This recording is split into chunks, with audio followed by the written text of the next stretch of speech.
Բարև ձեզ, Շանթի երեկոյան եթերը շարունակում է հորիզոնը։ Խորհրդարանում այսօր տեղի ունեցել կառավարության հետ հարց ու պատասխանը։ Նիկոլ Փաշինյանը պատասխանել է նաև Հայաստանի դեմ տարվող հիբրիդային պատերազմի եւ Մոսկվա այցի մասին հարցերին։ Պարոն վարչապետ, Հայաստանի դեմ արդեն տևական ժամանակ է մղվում է հիբրիդային պատերազմ, որը կամ դրա տեղեկատվական բաղադրիչը վերջին շաբաթներին սրվում է գնալով եւ սա բնականon է, որովհետեւ ընտրական ցիկլ է եւ այն երկրների փորձառությունը, որոնք եւս թիրախավորված են եղել, սա է մեզ հուշում, որ նախընտրական շրջանում տարվա ընթացքում այս պատերազմները սրվում են։ Հարցս հետեւյալն է. այսօրվա անսահմանափակ տեղեկատվական հորձանուտում ըստ ձեզ ինչն է, որ Հայաստանի քաղաքացին պիտի նկատի, ինչն է, որ Հայաստանի քաղաքացին պիտի պահի իր ուշադրության կենտրոնում։ Շնորհակալ եմ Տիկին Գրիգորյան հարցի համար, ես միշտ եղել եմ եւ շարունակում եմ մնալ եւ կլինեմ այն համոզմանը, որ ինչ որ պետք է որ նկատի Հայաստանի քաղաքացին կնկատի։ Այստեղ մենք պետք է ավելի շատ նաև մեր անելիքների մասին խոսենք, իսկ ես գոնե իմ անելիքը տեսնում եմ Հայաստանի քաղաքացիների հետ շփումները հնարավորինս ուղիղ եւ չմիջնորդավորված ունենալը եւ պետք է ասեմ, որ ընդ որում դա երբեք չի ընդհատվել։ Ես եթե հետահայաց նայենք վերջին տարիներին, կտեսնենք, որ ամեն տարի կամ պնդումներ, որ կառավարությունը եւ քաղաքական մեծամասնությունը պատրաստվում է արտահերթ խորհրդարանական ընտրությունների։ Դա ինչի է դա կապված եղել այդ պնդումը, որովհետեւ եւ ես եւ մեր մյուս գործընկերները շատ ակտիվ մարզային հանդիպումներ են ունենում, ուղիղ շփումներ են ունենում քաղաքացիների հետ, իսկ արդեն ծանոթ ձեռագիր է նա, որ եթե դու պաշտոնյան անմիջական մոտ տարածությունից քաղաքացի տեսնում է, ուրեմն դա ուղիղ ապացույցն է նրան, որ կառավարությունը կամ քաղաքական մեծամասնությունը պատրաստվում է արտահերթ ընտրությունների։ Իսկ մենք ինչպես եւ նախկինում չենք պատրաստվում արտահերթ ընտրությունների, մենք զբաղված ենք մեր ամենօրյա աշխատանքով եւ քաղաքացիների հետ շփումը դրա շատ կարևոր մասն է։ Հարցը ուղղում եմ ձեզ, պարոն վարչապետ, այն կապված է մայիսի 9-ին Մոսկվա նախատեսվող այցի հետ, մասնակցությունը կապված է ֆաշիզմի դեմ տարված հաղթանակի առթիվ է եւ իհարկե մենք չենք կարող չգնահատել Հայաստանի եւ հայ ժողովրդի ավանդը այս հաղթանակում, բայց քանի որ տարատեսակ մեկնաբանություններ կան, որոնց վստահ եմ դուք եք ծանոթ, մասնավորապես օրինակ արդյոք այս այցը կամ նման միջոցառումներին մասնակցելը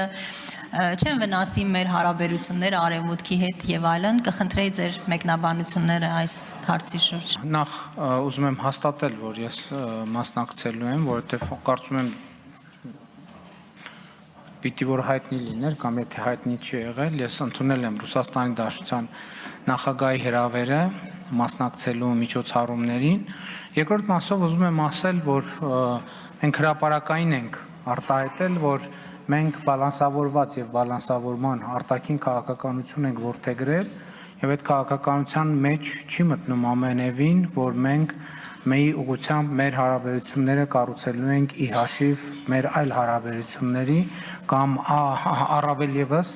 այդ քաղաքականության տրամաբանության մեջ երբեք չի եղել, որ մենք Ռուսաստանի Դաշնություն այցեր չենք ունենալու եւ Ռուսաստանի Դաշնության հետ հարաբերությունները չենք զարգացնելու եւ չենք խորացնելու։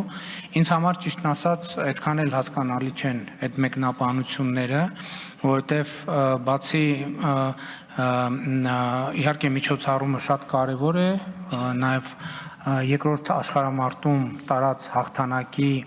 համատեքստում, բայց նաև այդ հանդիպումներում քննարկվում են հարցեր, այդ թվում երկկողմորակարգի հարցեր, տարբեր հարցեր եւ նման առիթները բաց թողելը այնքան էլ ճիշտ չի լինի եւ առավել եւս ես չեմ կարծում, թե այդ քննադատությունները տեղին են կամ եթե քննադատություններ թե դիտարկումներ։ Արձագանք։ Պարոն վարչապետ, արդյոք կան արդեն պլանավորված երկկողմ կամ այլ հանդիպումներ այդ այցի շրջանակներում։ Դե գիտեք, միջոցառումը ավելի շատ նվիրված է լինելու մայիսի 9-ին, այսինքն նկատի ունեմ դա ինչ որ առումով ֆորմալ գագաթնաժողով չէ, որ շփումներ կլինեն, բայց որքանով այդ շփումները կֆորմալացվեն, վստահ չեմ, որովհետև շատ խիտ գրաֆիկ է եւ այդ խիտ գրաֆիկի պայմաններում ենք աշխատելու, բայց որ շփումներ կլինեն, կարծում եմ ակնհայտ է։ Ազգային ժողովում այսօր երկրորդ ընթերցմամբ քննարկվել է անձի ֆունկցիոնալության գնահատման մասին օրենքում փոփոխությունների նախագիծը։ Փոփոխություններ կատարելու նպատակն է հնարավորինս կարգավորել անձի ֆունկցիոնալության գնահատման նկատմամբ տեսչական վերահսկողության կարգը։ Նախագիծը ներկայացրել է վարչապետի աշխատակազմի տեսչական մարմինների աշխատանքների համակարգման գրասենյակի ղեկավար Պետրոս Մարտիրոսյանը։ Տեսչական մարմինը ֆունկցիոնալության գնահատման նկատմամբ վերահսկողություն իրականացնել նոր գործիքի դիտարկումների միջոցով, որոնք լինելու են դիտարկումների տարեկան ծրագրով նախատեսված եւ ըստ անհրաժեշտության։ Տարեկան ծրագրով նախատեսված դիտարկումներն իրականացվելու են կառավարության սահմանված մեթոդաբանության համապատասխան, իսկ ըստ անհրաժեշտության դիտարկումները կոնկրետ վարույթների կապակցությամբ վարչապետի հանձնարարականի, ինչպես նաեւ դիմումի կամ հաղորդումների հիման վրա։ Երկրորդը Դիտարկման արդյունքով անձի ֆունկցիոնալության գնահատման օրենսդրությամբ սահմանված պահանջների խախտում հայտնաբերելու դեպքում տեսչական մարմինը կիրառելու է վարչական պատասխանատվության միջոցներ։ Միևնույն ժամանակ, ելնելով խախտման բնույթից իրավասու է լինելու ներկայացնելու հետևյալ միջնորդագրերը։ Առաջինը անձի ֆունկցիոնալության գնահատման վերաբերյալ վարչական ակտը վերանայելու վերաբերյալ, երկրորդը անձի ֆունկցիոնալության գնահատման գործընթացում ներգրաված մասնագետին հավաստագրից զրկելու վերաբերյալ, եթե համապատասխան մասնագետը ֆունկցիոնալության գնահատման առնվազն 3 առիթով թույլ է տվել խախտում, եւ երրորդը անձի ֆունկցիոնալության գնահատման ուղեգրում իրականացրած բուժաշխատողի անհատական լիցենզիայի գործողությունը 3 ամիս ժամկետով կասեցնելու վերաբերյալ, եթե բուժաշխատողը 1 տարվա ընթացքում ուղեգրման առնվազն 3 դեպքով թույլ է տվել խախտում։ Ինչ հնարավոր խախտումների մասին է խոսքը, արդյոք ուղեգրող բժշկի հիվանդության սխալ արձանագրման մասին է խոսքը։ Եթե բժշկի սխալ դիագնոզը, ձեր ասած, բերել է սխալ ուղեգրման, դա եւս խախտում է։ Այսինքն ցանկացած եղանակով ուղեգրումը, եթե ուղեգրման ենթակա անձը չի ուղեգրվել կամ ոչ ուղեգրման ենթակա անձը ուղեգրվել է, ինքը խախտում է լինելու եւ տեսչական մարմինը դա գնահատելու է ուղարկելու է լիազոր մարմնին, եթե 3 ավել դեպք լինի ու լիազոր մարմինը արդեն կգնահատի։ Փաստացիորեն դուք նշեցիք, որ տեսչական մարմինը իզորու է վերհանելու բժշկի մասնագիտական սխալը։ Ինձ թվում է ոչ։ Փաստաթղթերն են նայելու, փաստաթղթերից բխող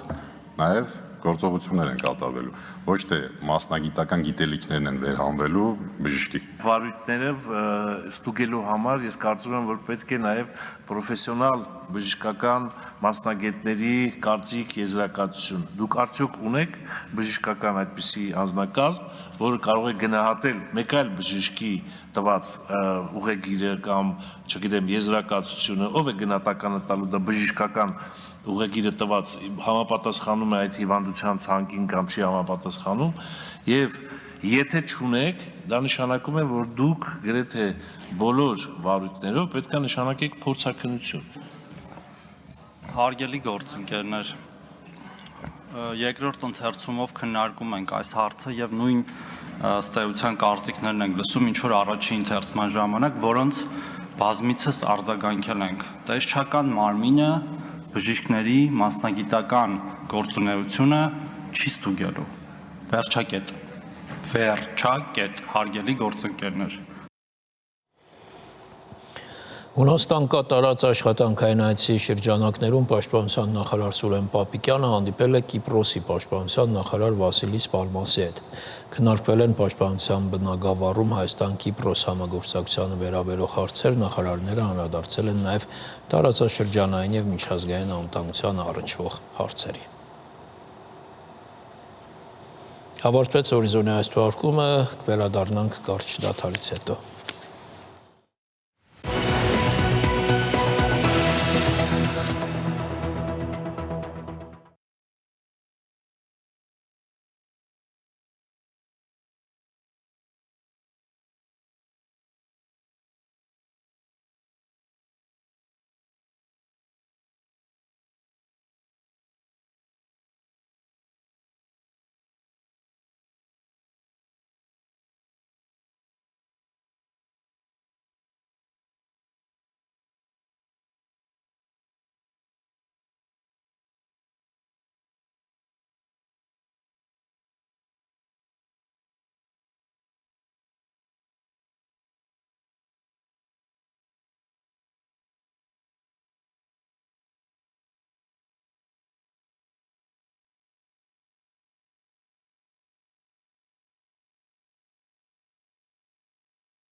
Այսօր Վատիկանում իր աշխատանքն է սկսել կոնկլավը, որը պետք է ընտրի Հռոմի կաթոլիկ եկեղեցու հաջորդ առաջնորդին, ենթադրվում է, որ պոնտիֆիկոսի ընտրությունը կկայանա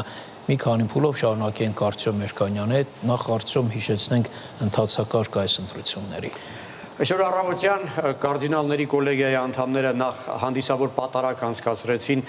Վատիկանի Սուրբ Պետրոսի տաճարում, այնուհետ արդեն ցերեկը Սիքստինյան կապելայում տեղի ունեցավ այդ հանդիսավոր երթման արարողությունը, կարդինալները խոստացան գաղտնի պահել այն ամենը, ինչ կապված է ընտրությունների հետ։ Ընդհանրապես Հռոմի կաթոլիկ եկեղեցում կա 250 կարդինալ, բայց ընտրություններին մասնակցելու իրավունք ունեն միայն այն կարդինալները, ովքեր 80 տարեկանից ավելի տարեց են։ Հետաքրքիր է, որովհետև պապ ընտրվելու իրավունք ունի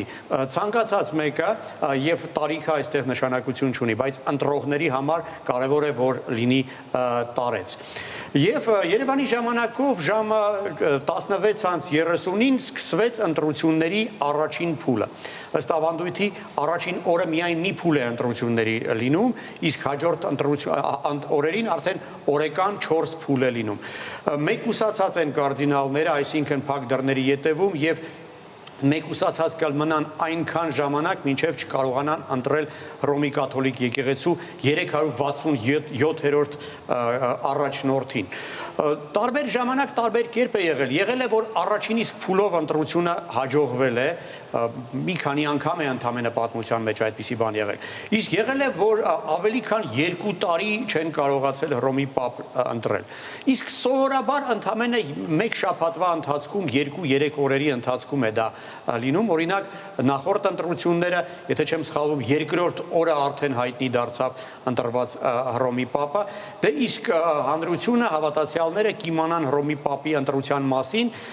այն բանից հետո, երբ ծխնելույզից սպիտակ ծուխ կբարձրանա, վառում են ուրեմն այդ քվեաթերթիկները կապված նրանից ընտրվել է Հռոմի պապը թե ոչ, կամ սև ծուխ է կամ սպիտակ, ոնց հասկանում եմ այսօրվա ծուխը սև էր, դա նշանակում է, որ ընտրությունները կշարունակվեն։ Արտյոմ, բայց դե խնդիրը պարզ է, միայն հոգևորական կամ հոգևորականության խնդիր չէ, այստեղ ի վերջո այս ընտրություններում լուրջ աշխարհաքաղաքական կենտրոնների շահեր են բախվում, որոնք են այդ կենտրոնները։ Եվ ոչ միայն աշխարհաքաղաքական, կրոնական եւս եկեղեցու ներսում կան թևեր, խմբավորումներ, պահպանողականներ, որոնք հիմնականում իտալացիներ են, այսպես առաջադեմներ, լիբերալներ եւ չափավորներ։ Այդ 3 թիմերի բախում է տեղի ունենալու, բայց ինչ տեղին այդ նաեւ դիտարկում է, որ աշխարհաքաղաքական բախումներ այստեղ եւս կա եւ եթե մի դեպքում իտալացիներն են ձգտում վերականգնել վերահսկողությունը, գիտենք, որ Հռոմի 266 պապերից 217-ը իտալացիներ են եղել եւ վաղուց արդեն իտալացի չի եղել Հռոմի պապը, այժմ իտալացիները փորձելու են այսպես վերականգնել վերահսկողությունը, իդեպ ամենահավանական տեխնացուներից առնվազն 3-ը իտալացիներ են։ Նաև ֆրանսիացիները, սեփական շահերը ունեն լատին ամերիկացիները, ինչպես եւ նախորդ ընտրություններում, եւ երրորդ աշխարհի ներկայացուցիչները եւս միացել են Աֆրիկան եւ Ասիան ուժեղ տեխնացուներ ունեն։ Վաշինգտոնի դերը այս ամենում չափազանց մեծ է, մանավանդ Դոնալդ Թրամփի նախագահ ընտրվելուց հետո Ամերիկայում այսպես պահպանողական արժեքների վերելք է, կաթոլիկները իրենց ավելի վստահ են զգում եւ համարում են, որ իրենց կարծիքը եւս պետք է հաշվի առնեն Հռոմի պապին ընտրելիս։ Իդեպ անգամ Դոնալդ Թրամփին էին հիշատակում Հռոմի պոտենցիալ պապի տեխնացուների շարքում, նշեմ, որ տեսականորեն նա այդ իրավունքը ունի, որովհետև ցանկացած կաթոլիկ տղամարդը կարող է Հռոմի պապ ընտրվել տեսականորեն։ Եվ անգամ սենատոր Լինսի Գրեմը առաջադրել էր նրան, պաշտոնապես առաջարկել էր որպես տեխնացու առաջադրել։ Էմանուել Մակրոնը նույնպես Ֆրանսիայի շահերն է փորձում առաջ տանել։ Հռոմի մամուլում մի շարք հրապարակումներ եղան այն մասին, որ Ֆրանսիայի ղեկավարը փորձում է միջամտել ընտրություններին եւ լոբինգ իրականացնելով Ֆրանսիայի համար ընդունելի տեխնացուի։ Խոսքը Մարսելի եպիսկոպոս Ժան-Մարկ Ավելինի մասին է, ով կարծում եմ տեխնացուներից ամենահայամետն է, ըստ մամուլի տեղեկությունների Մակրոնը 2 հանդիպում է ունեցել գաղտնի հանդիպումներ նախ բոլոր ֆրանսիացի այդ կոնկլավի մասնակիցների հետ առանձին հանդիպում եւ նաեւ Ֆրանսիա մեծ կարդինալների հետ, ովքեր կարող են պաշտպանել Ֆրանսիայի համար ընդունելի տեխնացունին։ Ոնց հասկանում եմ, Ֆրանսիան այստեղ եւս բավական մեծ դեր ունի։ Արդյոք հարց ուշեցիր այդ հայամետ տեխնացուն արդյոք ֆավորիտների թվում է, առասարակ ովքեր են ֆավորիտները։ Ես դժվարանում եմ ասել, արդյոք իմաստ ունի մեծ ուշադրություն դարձնել այն պոտենցիալ ցանկերին, հա, օրինակ նախորդ ընտրություններում Ֆրանցիսկոսը ընդհանրապես չէր էլ հիշատակվում պոտենցիալ հավանական տեխնացուների թվում, բայց օրինակ դրանից առաջ Բենեդիկտոս 16-րդ դարձած Հռոմի Պապը իսկապես համարվում էր ամենահավանական տեխնացուն։ Անգամ բուկմեկերական խաղադրույքներ են դրվում եւ եթե հավատանք այս տրամաբանությանը, ապա ամենահավանական տեխնացուն է համարվում Վատիկանի պետքարտուղար իտալացի Պիետրո Պարոլինը, երկրորդ տեղում է բուկմեկերական խաղադրույքներով Ֆիլիպինները ներկայացնող եպիսկոպոս Լուիս Անտոնիո Տագլեն, այնուհետ Մատեո Ջուպին Բոլոնիայից եւ Պիերբատիստա Պիցաբալլան Երուսաղեմից։ Այսինքն 4 ամենահավանական տեխնացուներից 3-ը իտալացի են։ Հավանական տեխնացուների թվում հիշատակվում են նաեւ Ֆիլիպինների, Հունգարիայի, Շվեդիայի, Կոնգոյի եպիսկոպոսները։ Եվ ում հաղթանակն է մեզ համար ավելի շահեկան։ Դե արդեն ասացի, ըստիս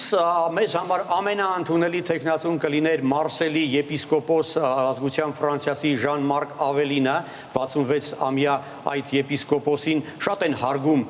ֆրանսահայերը, նա Երևանում է եղել եւ գործով է ապացուցել այն, որ հայերը իրավունք ունեն նրան հարգելու։ Բայց վերջերս նրա շանսերը ավելի ցածր են գնահատվում։ Եթե մինչ այդ նա հինգյակում էր հավանական տեխնացուների հիշատակվում, այժմ ոչ բոլոր ցանկերում է անգամ տասնյակում հիշատակվում։ Եվ նրա այսպես թույլ կողմերից մեկը այն է, որ իտալերեն վատ է խոսում։ Հավանական տեխնացուների թվում կան եւս հայամետ տեխնացուներ, մասնավորապես Երուսաղեմի լատին պատրիարք Պիերբատիստա Պիցաբալլան, ով նույնպես ակտիվորեն համագործակցում է հայ առաքելական եկեղեցու հոգևորականների հետ եւ բազմաթիվ հայեր ունի իր շրջապատում։ Բուկմեկերները նրա ընտրվելու շանսերը 11% են գնահատում, ինչը բավական բարձր է։ Իսկ նրա բացասական կողմերից մեկը այն է, որ նա երիտասարդ է, ընդամենը 60 տարեկան է։ Դե իսկ ամենամեծ շանսերը ընտրվելու ունի Վատիկանի պետքարտուղար Պիետրո Պարոլինը, ով ավելի շատ ադրբեջանցիների հույսն է, քանի որ Իլհամ Ալիևը նրա հետ ակտիվորեն համագործակցում է, լինելով Վատիկանի գլխավոր գործող դեմքը աշխարհաքաղաքական process-ներում, հենց նա է արտոնել բոլոր այն պրո-ադրբեջանական նախաձեռնությունները, որոնք վերջերս մեզ վշտեցնում են, բուկմեկերները նրա շանսերը 29% են գնահատում։ Շնորհակալություն Արտյոմ։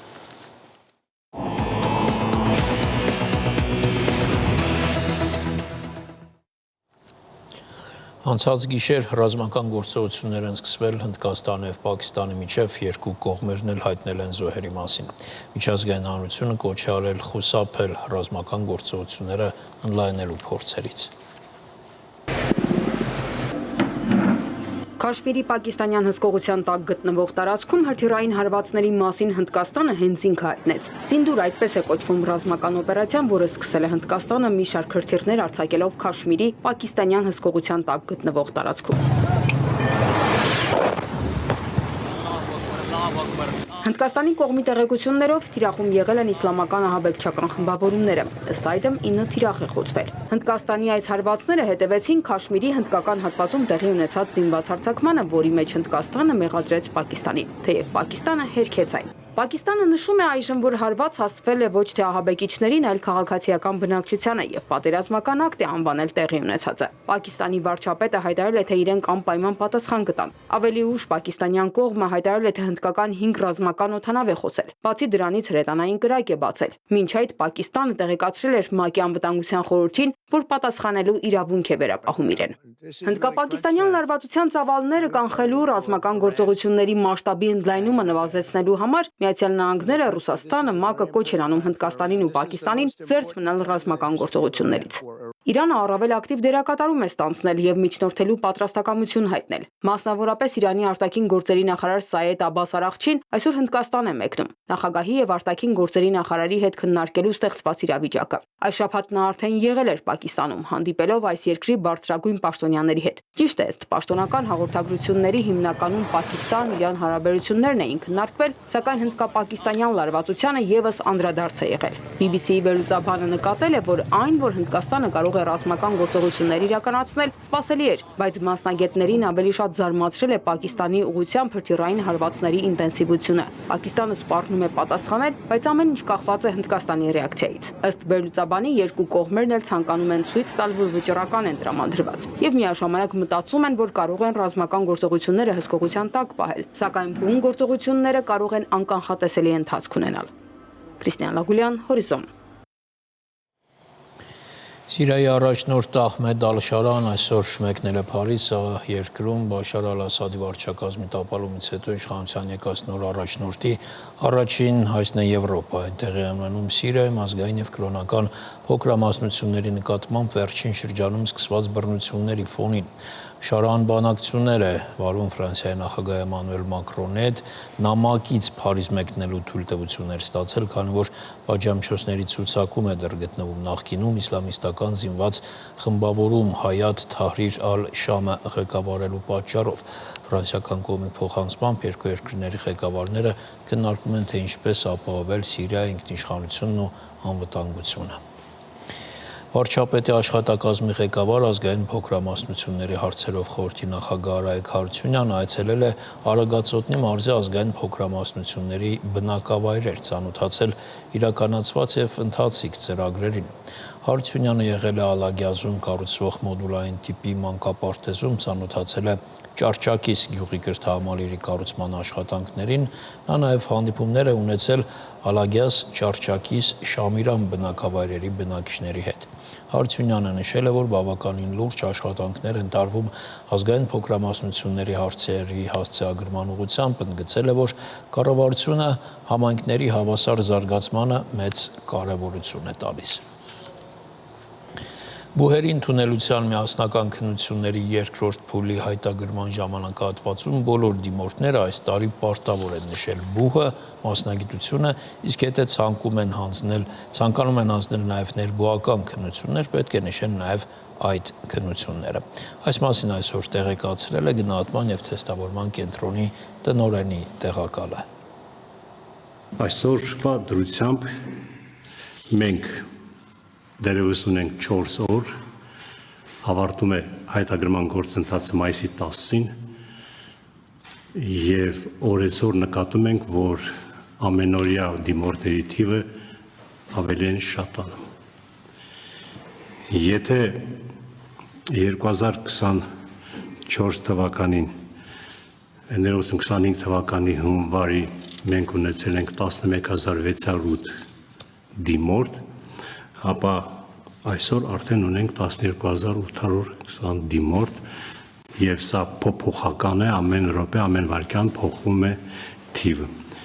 Միայն 7780 միասնական քննություններ հանձնող։ Չի բացառվում, որ ավելանա եւ շատ նույնիսկ ավելանա։ Բացի դրանից մենք ունենք մեր նրբություն, որ ամեն անգամ այսօր երկրորդ, երրորդ տարին զգուշացնում ենք մեր դիմորդներին, որոնք չեն կատարում այդ պարզ հասարակ գործողությունը։ Երբ առաջին փուլում հունվար-փետրվար ամիսներին իրենք քննություն են հանձնում եւ երկրորդ փուլին պարտավոր են նշել բուհը եւ մասնագիտությունը, նրանք այդ բուհ մասնագիտությունը չեն նշում, նույնիսկ կարելի ասել չեն հայտագրվում եւ ունեցանք նախորդ տարիներին դեպքեր, երբ անձնավորությունը դիմորդը, որը ցանկանում էր ուսումը շարունակել բուհի առկա ուսուցման համակարգում, պարզապես դուրս մնաց, որովհետև երկրորդ փուլում ինքը չէր նշել բուհը մասնագիտությունը։ Իսկ գնահատման եւ թեստավորման կենտրոնում բնականաբար համակարգիչը չի կարողանում ընկալել այդ միասնական քննությունները ինչի համար է ինքը տվել։ Ունենք տարբեր տեղեր, որ կարող է այդ միասնական քննությունների միավորները օգտագործել։ Թեկուզ մեկը ասեմ հերրակա ուսուցման համակարգ։ Այսինքն ես քննություն հանձնում եմ հունվար-փետրվար ամիսներին, քանի որ այդ